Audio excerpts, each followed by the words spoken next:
পরিসংখ্যান যাই বলুক, মাঠের লড়াই এখনও অনেক বাকি।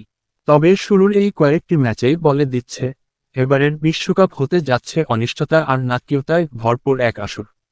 টুর্নামেন্ট সবে শুরু, তবু প্রথম রাউন্ডের ফলাফলই বদলে দিয়েছে অনেক হিসাব নিকাশ।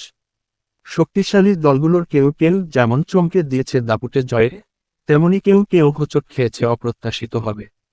স্পেনের মতো দল যেখানে কেপ ভার্দের কাছে আটকে যায়, সেখানে স্পষ্ট হয়ে ওঠে এই বিশ্বকাপে কাউকেই হালকাভাবে নেওয়ার সুযোগ নেই।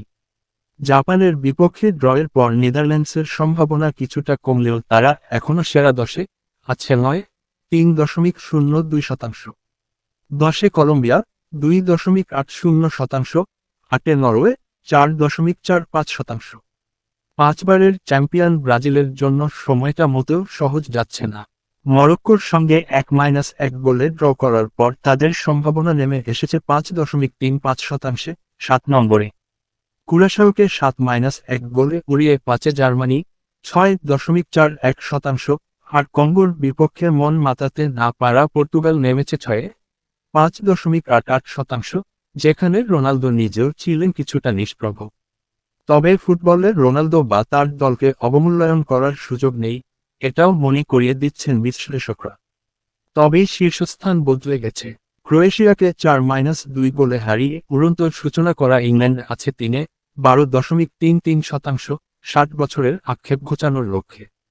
4 নম্বরে নেমে গেছে স্পেন, 12.09%, কেপ ভার্দের বিপক্ষে চমক জাগানো গোলশূন্য ড্রয়ের পর। আর কিলিয়ান এমবাপ্পের নৈপুণ্যে সেনেগালকে 3-1 গোলে হারানো ফ্রান্স এখন তালিকার শীর্ষে, 1 নম্বরে।